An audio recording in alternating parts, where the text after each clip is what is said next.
নমস্কার সকলকে। আপনাদের ভিডিওতে সকলকেই স্বাগত। আমরা যে WBSSC গ্রুপ সিডির প্র্যাকটিস সেট সিরিজ শুরু করেছি, কিছুদিন পরেই WBSSC স্কুল সার্ভিস কমিশনের গ্রুপ সিডি অর্থাৎ শিক্ষাকর্মী নিয়োগের যে পরীক্ষা তা নির্ধারিত আর কিছুদিনের মধ্যেই। তো আমরা সেই জন্য কিছু প্র্যাকটিস সেট তৈরি করেছি।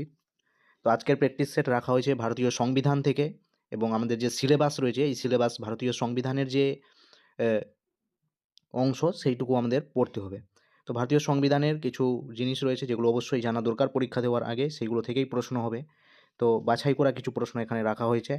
চলুন আজকের প্রশ্নগুলো আলোচনা করে নেওয়া যাক। তো প্রথম প্রশ্ন হচ্ছে যে ভারতের সংবিধান কবে কার্যকর করা হয়েছিল? এমসিকিউ আকারে প্রশ্নগুলো রাখা হয়েছে। আপনারা যদি উত্তরগুলো জানেন তাহলে ভিডিওটি থামিয়ে কমেন্ট বক্সে উত্তরগুলো লিখতে পারেন। ভারতের সংবিধান কবে কার্যকর করা হয়েছিল? তো এর সঠিক উত্তর যদি আমরা দেখি বা আলোচনা করি, তো ভারতের সংবিধান 15ই আগস্ট 1948 খ্রিস্টাব্দে না, 26শে জানুয়ারি 1949 খ্রিস্টাব্দে না, 26শে নভেম্বর 1949 খ্রিস্টাব্দে না, 26শে জানুয়ারি 1950 খ্রিস্টাব্দে। এটা হচ্ছে সঠিক উত্তর, অর্থাৎ অপশন ডি। ভারতের সংবিধান কার্যকর করা হয়েছিল 26শে জানুয়ারি 1950 খ্রিস্টাব্দে। আর এই দিনটি উপলক্ষে আমরা কিন্তু রিপাবলিক ডে অথবা গণতন্ত্র দিবস কিন্তু পালন করে থাকি। এখানে 26 অপশন সি, 26শে নভেম্বর 1949 খ্রিস্টাব্দে এই দিনটা কিন্তু সংবিধান সভাতে আমাদের যে সংবিধান সেটাকে গ্রহণ করা হয়েছিল 26শে নভেম্বর 1949 খ্রিস্টাব্দে, এবং এই 26শে নভেম্বর দিনটাকে আমরা সংবিধান দিবস হিসেবে পালন করে থাকি। এবং 2 মাস পরে সংবিধানটাকে দেশে লাগু করা হয়েছিল, অর্থাৎ কার্যকর করা হয়েছিল। আজকে 2 নম্বর প্রশ্ন হচ্ছে সংবিধান সভার সভাপতি কে ছিলেন?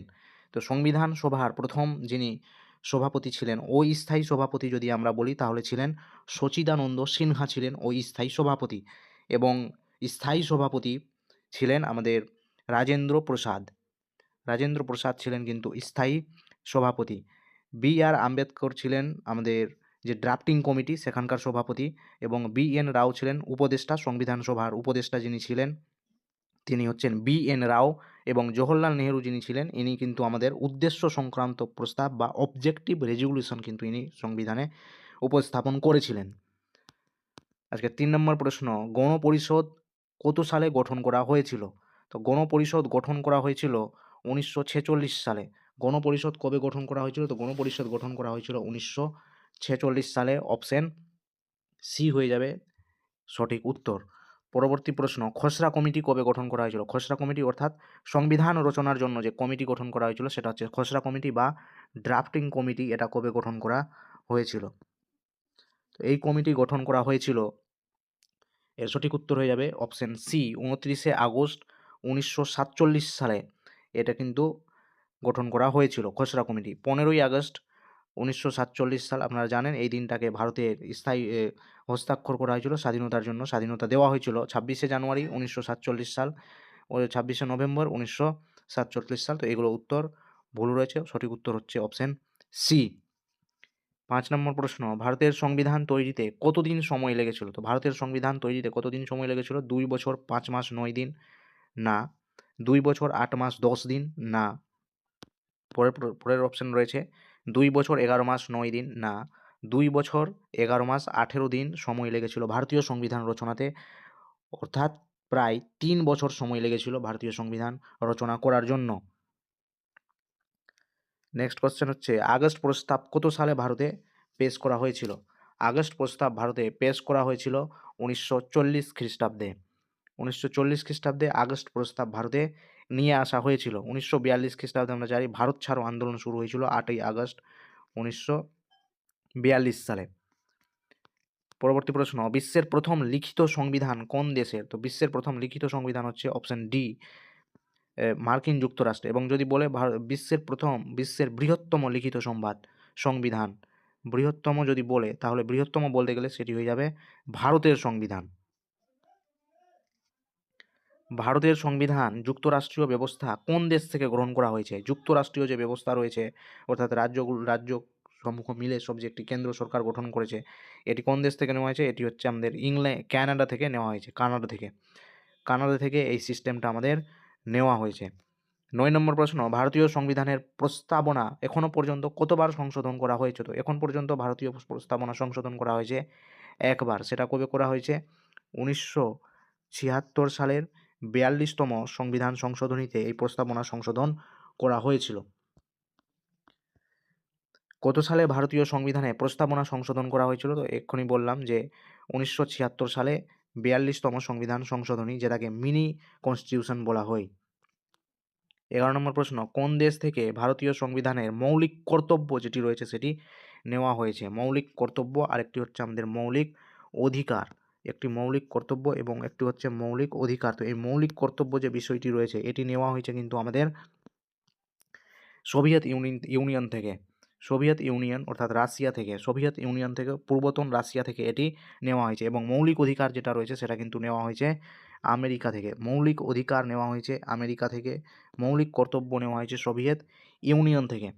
পরবর্তী প্রশ্ন, সংবিধান সংশোধনের পদ্ধতির ধারণা নেওয়া হয়েছে কোন দেশ থেকে? সংবিধান সংশোধন যে করা হচ্ছে ভারতে, সেটি কোন দেশ থেকে নেওয়া হয়েছে? এটি নেওয়া হয়েছে আফ্রিকা থেকে নেওয়া হয়েছে। সোভিয়েত ইউনিয়ন থেকে পড়লাম যে মৌলিক অধিকার মৌলিক কর্তব্য সংক্রান্ত বিষয় নেওয়া হয়েছে যুক্তরাষ্ট্র অর্থাৎ আমেরিকা থেকে নেওয়া হয়েছে মৌলিক কর্তব্য সংক্রান্ত, মৌলিক অধিকার সংক্রান্ত বিষয়, আর এটি হচ্ছে মৌলিক কর্তব্য সংক্রান্ত বিষয়। 13 নম্বর প্রশ্ন, বি.আর. আম্বেদকর ভারতের সংবিধানের কোন অনুচ্ছেদকে হার্ট অ্যান্ড সোল বলেছেন? হার্ট অর্থাৎ হৃদয় এবং আত্মা বলেছেন কোন অনুচ্ছেদকে? হৃদয় ও আত্মা বলেছেন কোন অনুচ্ছেদকে? তো এটা সঠিক উত্তর হয়ে যাবে অনুচ্ছেদ 32কে তিনি বলেছেন সংবিধানের হৃদয় ও আত্মা। এবং মেরুদণ্ড, সংবিধানের যে মেরুদণ্ড বলেছেন কোন অনুচ্ছেদকে? তাহলে এটা হয়ে যাবে আমাদের অনুচ্ছেদ 19কে কিন্তু বলে হয়েছে সংবিধানের মেরুদণ্ড, ব্যাকবোন অফ কনস্টিটিউশন, মেরুদণ্ড। পরবর্তী প্রশ্ন, ভারতের জাতীয় জরুরি অবস্থা সংবিধানের কোন ধারার সঙ্গে যুক্ত রয়েছে? ভারতের জাতীয় জরুরি অবস্থা, ন্যাশনাল এমার্জেন্সি, এটি হচ্ছে সংবিধানের 352 নম্বর ধারায় কিন্তু বলা হয়েছে জাতীয় জরুরি অবস্থা। এবং রাজ্যের যে জরুরি অবস্থা সেটি কিন্তু আমাদের 356 নম্বর ধারায় কিন্তু বলা হয়েছে রাষ্ট্রীয়, অর্থাৎ কোনো রাজ্যের মধ্যে জরুরি অবস্থা। যেমন মণিপুর রাজ্যে জরুরি অবস্থা চলছিল, তো সেটি হচ্ছে 356 নম্বর ধারাতে। পরবর্তী প্রশ্ন, ভারতীয় সংবিধানের খসড়া কমিটির সভাপতি কে ছিলেন? তো ভারতীয় সংবিধানের খসড়া কমিটির সভাপতি ছিলেন ডক্টর বি.আর. আম্বেদকর।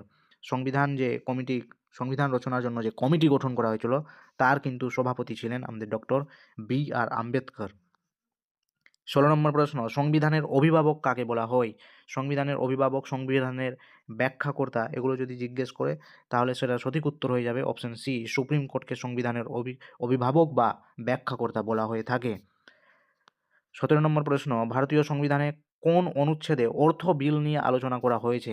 অর্থ বিল সংক্রান্ত আলোচনা করা হয়েছে সংবিধানের 110 নম্বর অনুচ্ছেদে। 112 নম্বর অনুচ্ছেদে কিন্তু এখানে বাজেট সংক্রান্ত বিষয় কিন্তু বলা হয়েছে। সম্প্রতি আমাদের 1 ফেব্রুয়ারি তারিখে বাজেট পেশ করা হলো, তো সেই বাজেটের কথা কিন্তু 112 নম্বরে বলা হয়েছে যে দেশের মধ্যে সারা বছরে কি খরচ হবে, কি ইনকাম হবে, সেই সংক্রান্ত যে জিনিস সেটাই হচ্ছে বাজেট। তো এটা 112তে বলা হয়েছে এবং অর্থ বিল সম্পর্কে বলা রয়েছে 110 নম্বর অনুচ্ছেদে। এবার তোমরা যারা জানো তারা অবশ্যই কমেন্টে জানাবে যে ভারতের যে মোদি সরকারের এটা কততম বাজেট পেশ করলেন, এটা একটা প্রশ্ন। এবং দ্বিতীয় প্রশ্ন, আমাদের যে বাজেট পেশ করেছেন তার নাম কি? কে কোন মন্ত্রী বাজেট পেশ করেছেন এবং তিনি এই নিয়ে কতবার বাজেট পেশ করেছেন? আরেকবার বলছি প্রশ্নটা, যে কোন মন্ত্রী এই 2026 সালে বাজেট পেশ করলেন এবং তিনি কতবার বাজেট পেশ করলেন, এবং নরেন্দ্র মোদী সরকারের কততম এই বাজেট পেশ করা হলো মোট এই নিয়ে। চলে যাব পরবর্তী প্রশ্নে। পরবর্তী প্রশ্ন হচ্ছে, রাজ্যের শাসনতান্ত্রিক প্রধান কে? রাজ্যের শাসনতান্ত্রিক প্রধান হচ্ছেন কিন্তু রাজ্যপাল। ড্রাফটিং কমিটি কিসের সঙ্গে যুক্ত ছিল? তো ড্রাফটিং কমিটি যুক্ত ছিল সংবিধান রচনার ক্ষেত্রে। সংবিধান যেটাকে আমরা ড্রাফটিংকে বাংলায় খসড়া যেটাকে বলছি, তো সংবিধান রচনার ক্ষেত্রে কিন্তু ড্রাফটিং কমিটি যুক্ত ছিল। ভারতে প্রথম সাধারণ জেনারেল ইলেকশন কবে হয়েছিল? তো ভারতে প্রথম জেনারেল ইলেকশন হয়েছিল 1951 থেকে 1952 সালে ভারতে প্রথম জেনারেল ইলেকশন করানো হয়েছিল। ভারতের মূল সংবিধানে মোট কয়টি ধারা আর তপশিল ছিল? ভারতের মূল সংবিধানে মোট ধারার সংখ্যা ছিল কোটা? 395টি এবং তফসিল ছিল 8টি। তো 395টি, অপশন সি হবে এখানে সঠিক উত্তর। 395টি ধারা ছিল এবং 8টি তফসিল ছিল এবং 22টি অধ্যায় ছিল বা পার্ট ছিল 22টি। মূল সংবিধানে যখন সংবিধান তৈরি করা হয়েছিল, পরবর্তীতে এটি সংশোধিত হয়ে 12টি হয়েছে। এখন বর্তমানে কটি তফসিল রয়েছে? তো 12টি তফসিল রয়েছে। পরবর্তী প্রশ্ন 22 নম্বর, ভারতীয় সংবিধানে কোন ধারায় অস্পৃশ্যতা অর্থাৎ আনটাচেবিলিটি যেটা রয়েছে এটি কোথায় বলা হয়েছে? তো এই অস্পৃশ্যতা অর্থাৎ ছুয়াছুত সিস্টেম যে ছিল ভারতের মধ্যে, বর্ণ ব্যবস্থা, ছুয়াছুত ব্যবস্থা, এটা কিন্তু বলা হয়েছে অনুচ্ছেদ 17 নম্বর ধারাতে। অনুচ্ছেদ 22-এ বলা হয়েছে শোষণের বিরুদ্ধে এখানে অধিকার দেওয়া হয়েছে এবং এগুলো সবটাই হচ্ছে আমাদের মৌলিক অধিকার অর্থাৎ ফান্ডামেন্টাল রাইটস। তো এখানে হচ্ছে 17-তে অস্পৃশ্যতা সম্পর্কে বলা হয়েছে। 20 নম্বর ধারাতে কিন্তু আমাদের বলা হয়েছে যে গ্রেপ্তার যে বিষয়বস্তু, যখন ব্যক্তিকে গ্রেপ্তার করা হবে তো তাকে সেই সময়ের অনুযায়ী শাস্তি দিতে হবে এবং আরও বলা হয়েছে যে গ্রেপ্তার করা ব্যক্তিকে নিজের বিরুদ্ধে বয়ান দেওয়া যাবে না। এগুলো সংক্রান্ত জিনিস বলা হয়েছে অনুচ্ছেদ 20-তে, অর্থাৎ ব্যক্তি স্বাধীনতার অধিকার কোথায় এখানে আমরা দেখতে পাই। এবং অনুচ্ছেদ 15 যদি দেখি তাহলে অনুচ্ছেদ 15-এর মধ্যে দেখতে পাবো যে জাতি, ধর্ম, বর্ণ এগুলোর ক্ষেত্রে সমস্ত নাগরিক কী হবে? ভারতে সমান হবে। ভারতীয় সংবিধানে কত ধরনের রিট রয়েছে? ভারতীয় সংবিধানের মোট 5 ধরনের রিট কিন্তু আমরা দেখতে পাই। এই 5 ধরনের রিট যে রয়েছে, রিট অর্থাৎ অধ্যাদেশ জারি করতে পারে সুপ্রিম কোর্ট অনুচ্ছেদ 32 প্রয়োগ করে।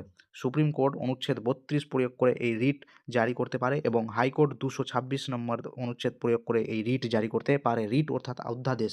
5 প্রকার অধ্যাদেশ, সেগুলি হচ্ছে, প্রথমটা হচ্ছে হেবিয়াস কর্পাস বা বন্দি প্রদর্শন, অর্থাৎ যাকে বন্দি করা হয়েছে বা গ্রেপ্তার করা হয়েছে তাকে 24 ঘন্টার মধ্যে আদালতে পেশ করতে হবে। পরমাদেশ 2 নম্বর। 3 নম্বর হচ্ছে রিট অধিকার পৃচ্ছা। 4 নম্বর রিট হচ্ছে প্রতিষেধ। 5 নম্বর রিট হচ্ছে উৎপ্রেষণ। তো এখানে 5 প্রকার রিট কিন্তু ভারতীয় সংবিধানের বলা হয়েছে এবং এটি হচ্ছে অনুচ্ছেদ 32 দ্বারা সুপ্রিম কোর্ট এটা প্রয়োগ করতে পারে এবং অনুচ্ছেদ 226 দ্বারা হাইকোর্ট এটি প্রয়োগ করতে পারে, যার দ্বারা নাগরিকদের অধিকার রক্ষা করা যায়। মন্ত্রী পরিষদের দায়িত্ব কার কাছে ন্যস্ত থাকে? তো মন্ত্রী পরিষদের দায়িত্ব হচ্ছে লোকসভার কাছে ন্যস্ত থাকছে, লোকসভার হাতে। আজকের শেষ প্রশ্ন, কোন দেশে থেকে ভারতীয় সংবিধানের নির্দেশ নীতির যে ধারণা সেটা নেওয়া হয়েছে? অর্থাৎ directly principal state policy, DPSP, কোন দেশ থেকে এটা নেওয়া হয়েছে? তো এটি নেওয়া হয়েছে আয়ারল্যান্ডের সংবিধান থেকে। ডিপিএসপি নীতি নির্দেশমূলক তত্ত্ব, নীতি নির্দেশমূলক তত্ত্ব রয়েছে অনুচ্ছেদ 36 থেকে 51 এ পর্যন্ত। এই জিনিসটা আমরা দেখতে পাই। তো কেমন লাগলো আজকের 25টা প্রশ্নের সেশন? অবশ্যই আপনারা জানাবেন এবং এই প্রশ্নগুলো খুবই বাছাই করা এবং গ্রুপ সিডির জন্য অত্যন্ত উপযোগী প্রশ্ন। এছাড়াও অন্যান্য ডাব্লিউবিপি, কেপি, ডাব্লিউবিসিএস এগুলোর জন্যও গুরুত্বপূর্ণ, কারণ সংবিধান তো সব জায়গা থেকেই প্রশ্ন করবেই। তো অবশ্যই আপনারা ভিডিওটিকে সাবস্ক্রাইব অবশ্যই করে দিবেন পরবর্তী ভিডিও পাওয়ার জন্য। আরও এখানে 75টা প্রশ্ন রয়েছে, পরবর্তী ধাপে আবার নিয়ে আসা হবে পার্টগুলোতে। ভিডিওটি এতক্ষণ ধৈর্য সহকারে দেখার জন্য প্রত্যেককেই ধন্যবাদ।